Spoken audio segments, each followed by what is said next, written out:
La Guardia di Finanza è entrata in azione in questi ultimi giorni di carnevale controllando decine di strutture ricettive e molte famose ed esclusive feste in maschera ospitate nei principali palazzi nobiliari di Venezia.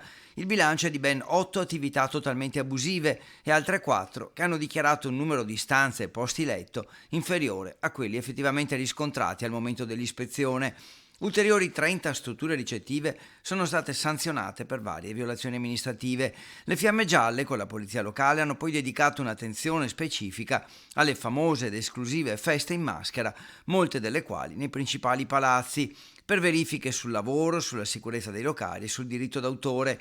In particolare le Fiamme Gialle hanno verificato non solo la regolarità dei lavoratori impiegati, ma anche la tracciabilità dei metodi di pagamento per gli stipendi, identificando centinaia di lavoratori e addetti, oltre a decine di operatori economici. Sono stati trovati più di 30 lavoratori completamente in nero. Uno di questi è risultato anche ricevere il reddito di cittadinanza.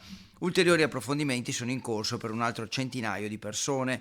Proposta la chiusura temporanea di 3 ristoranti, una discoteca e un locale per le feste in maschera e decine di violazioni alla SIAE per la tutela del diritto d'autore.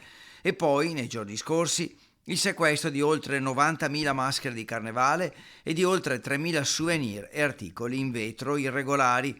Non sono mancati 3 cosiddetti scatolettisti, sorpresi ad attirare ignari turisti nel gioco abusivo. Infine, in corso le verifiche sulle autorizzazioni di oltre 30 taxi Aquay.